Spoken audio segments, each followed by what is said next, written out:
Kunje. Kwa kweli sijui kwa nini. Sijui. Kwa kifupi sijui ni kwa nini. Ila mimi mwenyewe binafsi siwezi nikampigia mwanamke kura hata siku moja. Mbona? Siwezi kumpigia mwanamke kura mimi. Kwa nini? Siwezi. Hamna. Joseph, lazima kuwe na sababu. Hamna. Siwezi kumpigia kabisa mwanamke kura mimi. Wanawake walikufanyia nini basi? Kwa nini usimpigia mwanamke kura? Nimeamua tu. Umeamua tu? Yes. Na hakuna kitu amekufanyia? Hapana.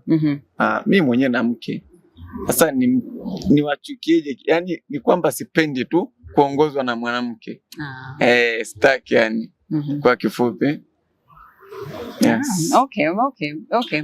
Na tukiangalia, unajua tukiongea mwanzoni umeniambia watokea Tanzania, si ndio? Yes. Na Tanzania rais wenu mwanamke. Sawa. Ila mimi sijamchagua na mwenzangu hajamchagua. Sawa? Hakuna mtu aliyempigia kura hapa. Ni baada ya rais wetu kuondoka ndio akaingia, lakini sisi wananchi hatukumchagua. Yes. Na hivi basi wafurahishwa ama wakerwa na jinsi jinsi Samia anavyoiongoza Tanzania? No. Mbaya. Josefu. Mbaya. Haifurahishi kabisa. Haifurahishi. Sasa kama Tanzania yetu, juzi kati tu Magufuli maskini ya Mungu yupo hai. Tulikuwa hatupati tatizo ya mafuta. Vitu havipandi bei. Vitu machinga tunafanya kazi. Tunazunguka. Hakuna kukatiwa sijui nini. Hii kitu mnakata hapa ndio nini? Ushuru. Hatukati machinga. Unasikia? Lakini sasa hivi kama kawaida na unakamatwa lazima. Ndio tunachukia sisi hilo tu kwa Samia. Na tuumiza sana. Kwa nini machinga sisi tuvukuzwe yani ukikutanika hata barabarani hapa na uzalipisha ushuru. Kipato chako ni ndogo. Yes. Ingekuwa nimekaa kijiweni hapa hivi. Kwa mfano hapa ingekuwa ni kijiwe. Sawa? Anaweza nilipisha ushuru. Lakini kwa mtu anayezunguka no. Ni mbaya sana.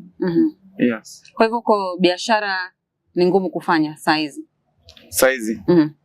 Ndio, kwa sababu ni moja tu ya kulipia. Na unakuta saa hiyo hauna, unakamatwa. Una chochote saa hiyo, wanaweza chukua viatu, wanaweza chukua mkanda. Alafu sio mmoja, wanaweza chukua viatu na mkanda, sio mmoja. Unapiga round hivi unakutana na mwingine. Una hela saa hiyo, anakuchukulia na nyingine. Sasa unaona biashara mna. Itakuwa anatuumiza. Maana ukiamka sasa hivi nikiamka asubuhi naingia road. Kiingia rodini nakutana nao hapa na sina hata chai yenyewe sijanywa, ananibana. Bwana zunguka around hivi tutakutana tu ama nitakutana na mwingine ili niweze lipia nipewe risiti. Wanakubana hivyo. Nasikia anakubana na kuchukulia biashara yako. Sasa utapata wapi hela hapo hapa? Kama tu akija una hela wanakuchukulia biashara yako. Si mbaya. Na niuma sana mimi yani kwangu mimi. Na niuma sana. Yani na niuma. Basi tu tumeshazoea. Na hivi Kenya venye umekuja ama uliko huko umesumbuana na mtu yote ambaye anakusumbua usifanye biashara nini vitu kama hizo? Ni hao watu tu ambao wanakata ushuru wanazunguka. Kwa jina sijui anajulikanaje kwa huko? Kanjo. Anatusumbua sana. Kule Tanzania yenyewe tulikuwa tunafukuzwa hapo Dar es Salaam. Tunafukuzwa sana. Yaani ukienda ukikaa mahali wanakuja wanaporomosha vitu, wanakuvuruga. Unakatazwa pia kutembea. No, machinga anachukiwa sana sijui kwa nini. Ndio inatokea sana hiyo. Na kwa maoni yako ni nini wanaweza fanya ili kuhakikisha kwamba umesema ni machinga haki zao pia zimetiliwa maanani na ya kwamba wanawasaidia pia kuendesha biashara ili mwisho wa siku pia wawe na kitu cha kuweka mezani? Cha kufanya kwangu mimi kama mimi. Naam. Machinga haachwe azunguke, sawa. Hata akisema kila mwezi unaweza lipia, unaweza pewa namba ama ya serikali, kila mwezi unaweza lipia chochote kitu, lakini sio kila siku hivi. Kuna siku unapata, kuna siku unakosa hata kula, hivyo wanakubana na kuchukulia kazi. Ni mbaya, unasikia ile ikiwezekana sasa hivi kama serikali yangu utanisikia, angetuacha tusimachinga. Labda akinikuta kijiwe changu, yani sio kwenye road kama hii, nikute kwenye baraza hivi au kwenye kijiwe changu tu kinachojulikana ni kijiwe, sawa. Anaweza nilipisha, sawa. Lakini kwa namna nyingine inategemeana. Huenda kwenye ile kijiwe changu najikuta nalipia nini mwenye nyumba, hiyo baraza naekalia. Sasa namlipa mwenye nyumba, namlipa pia na serikali. Natakiwa kuangalia kwa hilo. Na that is Joseph, maoni yake, biashara jinsi inavyoendelea, jinsi Kanjo wanavyo wanyanyasa as well as kutowafikiria wanabiashara. Na kwa maoni yake amesuggest ya kwamba kuwe na ni kama mechanism ya kulipa mwisho wa mwezi ama kwa simu kodi, kwa sababu si kila siku mtu anapata pesa. Yes, kuna siku unapata, kuna saa unapata, kuna muda unakosa hata kula. Ama kama leo siwezi kukuambia nimeuza, sijauza leo kabisa. Unajikuta sijanywa chai asubuhi, nyumba napangisha. Sasa hiyo nazunguka hivi nakutana nao. Naweza nikakopa kwa rafiki yangu, kamkuta naye hana, anaweza nichukulia kazi. Sasa hiyo ni mbaya, ndio inatokea, yani wanatunyanyasa bala. Acha tu.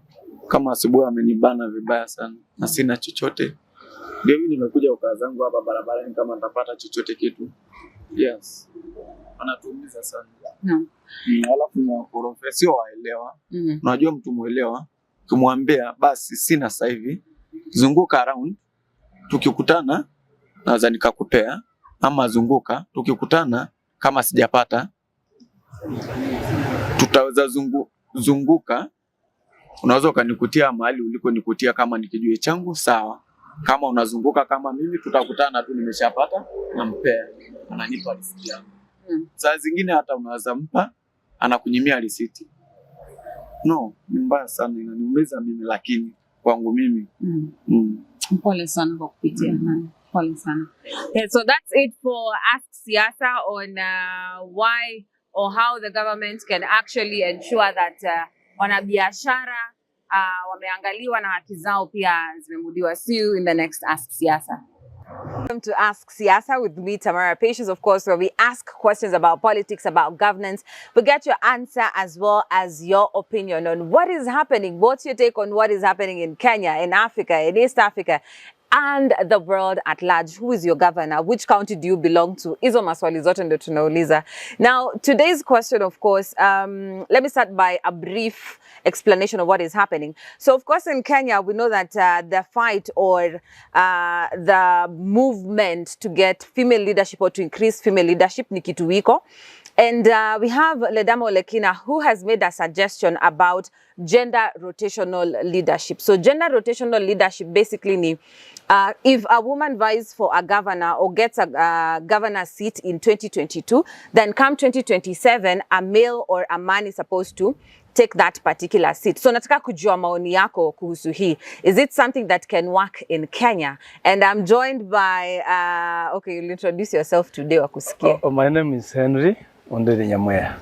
Yes, is that what you wanted to hear? 100%. Okay, let me also comment about Orekina. Orekina is a member, he has been a member of parliament, has also a right to comment or to decide on about gender balance. Gender balance has been a problem in this country, our country, for a long time. And the first problem starts with our parliament, the members of parliament. We agree outside here, but when it comes to the sitting of parliament, they rule out this thing. And Oredama being one of them. And actually what Orodam has forgotten is that any leader is elected from the ground. From the ground, either constituents, if it's woman rep. And again, what Orodam has forgotten is why we created woman rep vacancy. We created it in order to have gender balance from counts, especially when devolution came. So that's why we created women rep to represent, so that we have a good number of female in the parliament, and both parliament and the Senate. Now, when it comes to elections, I think this one, to me, it is going to be impossible. So my suggestion is, what if we suggest, if a female, we start from governorship. If a female is a mayor is a governor, has been elected as a governor, then we have a female as a deputy. If it is the deputy, meaning the female who is the governor, we have a deputy as meaning as a female as a deputy. A man, a mayor as a deputy. I think that one can be a bit possible because what it determines is the electorate, the people. Yeah, we can suggest today that we are electing a woman, but which constituents? This one has been happening, and it has become impossible for Kenyans to follow. So, to start with, I think what can work is, if we have a female governor, then we have a deputy, a male deputy. If we have a male governor, we have a female deputy. That one can work. It can also bring gender balance. Yeah. Yeah. Final question. So 2027, for example, 50% female leaders in every single docket, 50% female leaders as MPs, 50% female leaders, let's say, as governors, 50% leaders as senators who are female. Is it something viable? Is it something that can happen in Kenya? And why are Kenyans not voting for women to an extent that we have to create seats for them? That one has become completely a difficult thing to do. It is very impossible. Even into our own institutions. If you go into our own institutions, there's no gender balance, actually. And really,